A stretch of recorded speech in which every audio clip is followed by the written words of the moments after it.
Welcome to Not Milk Never Milk. Subscribe if you're lactose intolerant. You start by running Regedit as an administrator, so the system keys are visible. This gives you the necessary permissions to export. Once done, navigate directly to HKey local machine /software /Microsoft /Windows NT /current version for the digital product ID value and related subkeys.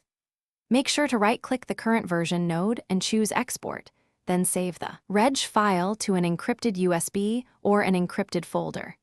You do this now because it captures the installed product data exactly as Windows stores it. Now decode or securely backup the key material you exported. Copy the reg file to an encrypted volume or a client-side encrypted cloud vault so it cannot be intercepted.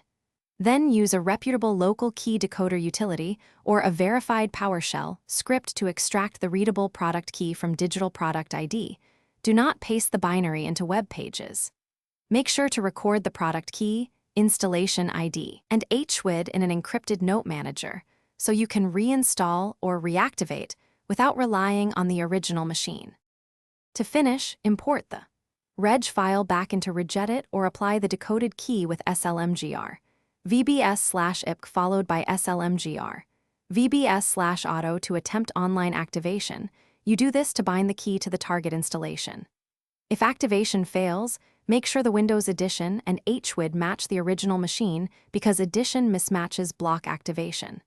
If problems persist, run SFC and check network connectivity. Then use Microsoft's phone activation option with your installation ID to resolve signature or entitlement issues. Thanks for watching. If this was helpful, leave a like and consider subscribing. See you next time.